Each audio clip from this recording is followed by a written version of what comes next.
Hey everybody, it's Spencer from Switch Captain here, and today I want to share with you one of my favorite mods. It's also one of the simplest mods that you could do to any mechanical keyboard switch that has clicky characteristics to it.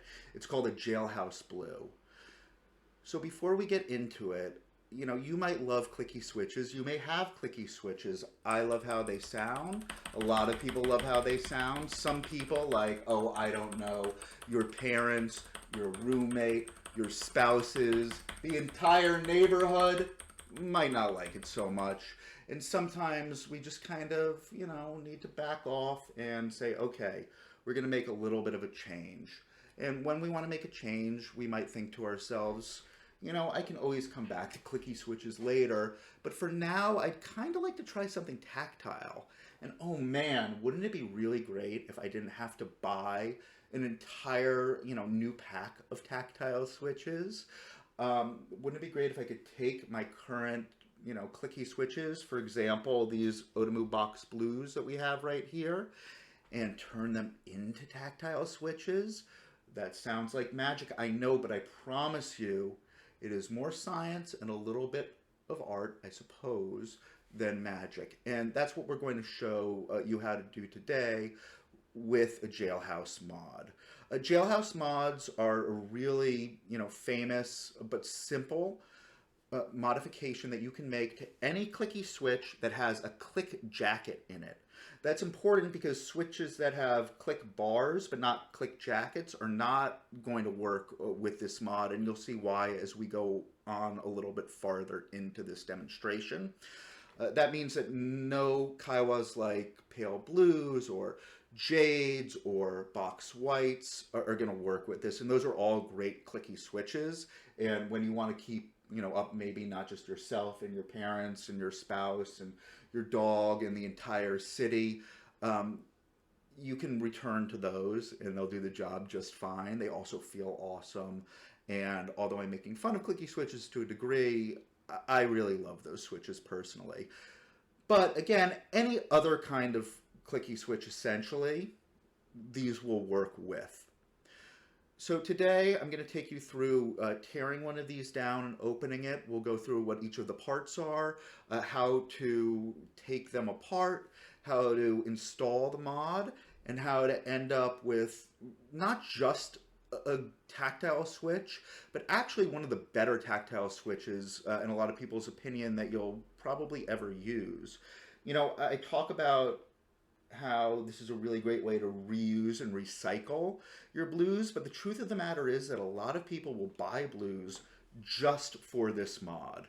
I know it sounds, a little out there, but it's absolutely true and absolutely popular, and honestly something that I would recommend, especially as an introduction to making modifications to switches and getting into Franken switches later on. So let's get started. The first thing that you're going to do is you're going to take one of your really nice blues here, and you're going to use whatever way that you like to open a switch. I recommend a switch puller, but some people like to just kind of, get under there and get into the sides with a tool like this.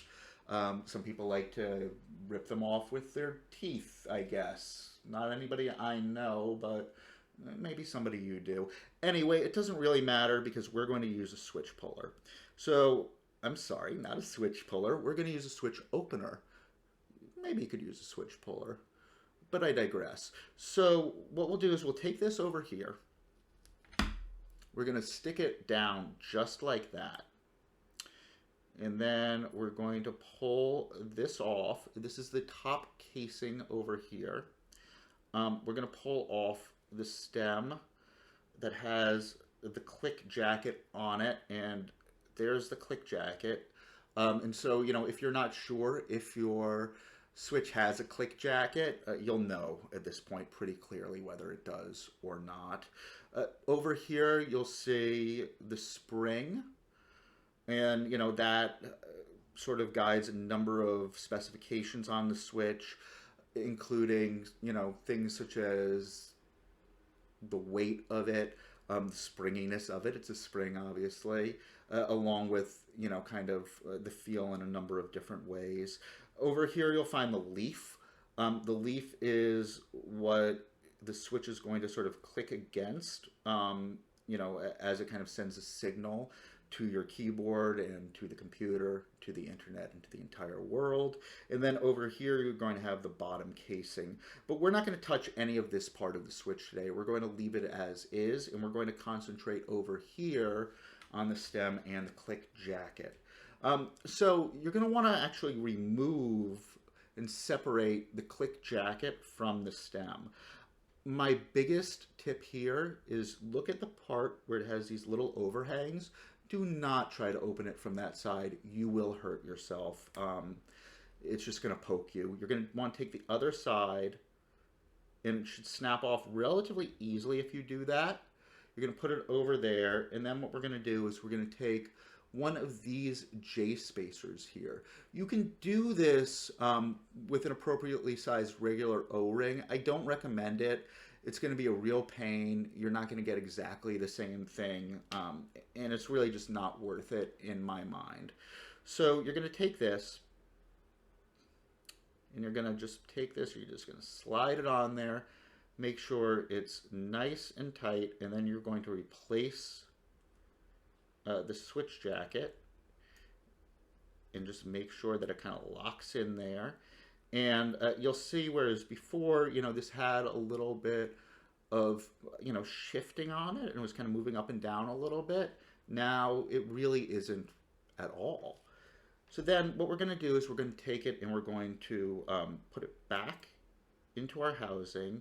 One thing that's important to know is that these little overhangs should be on the same side as the leaf over here, or otherwise your switch is going to get stuck and it will not work. So we'll get that down there, give it a little press just to make sure, and then we're going to take our casing. And my advice with the casing is, you're going to want to look to see if you have like a little hole through that's, kind of lets your RGB lights shine through like we do over here. That you're going to want to be always on the opposite side of the leaf, and you're going to want to make sure that you have kind of this solid side on the same side. So what you will do is you will do your very best to get that in there. Usually you can do it pretty quickly, and you're going to get that, snap it down, make sure that it's in there really nicely, take the entire thing out, make sure that it's down there, and now we have accomplished the entire mod. And then, at that point, you can put one of these on there, and, you can press it, and you'll hear, oh gosh, almost nothing, right? And that's in, of course, relation to this. And that's where we started, right? And now all of a sudden, we're over here. Really nice, really tactile, has a really, really good kind of sharp-ish bump to it. If you've ever tried a Panda, you'll probably like this switch, for example. And, I hope that you go ahead and you try this out and you enjoy it. And, you let us know how it goes down in the comments. One thing to note is that we do sell these at Switch Captain. And by these, I mean almost everything here. But obviously, most importantly, these JSpacers over here we sell, and these Onima Blues. Actually, that's all that we sell on this section right here. We don't sell the fish, unfortunately. But, there are links to those down in the description, and I hope that you'll go through them and get these if you want to try them. All right, everybody, thanks, and we'll see you next time out on the open Switch seas. Ooh, that's pretty good.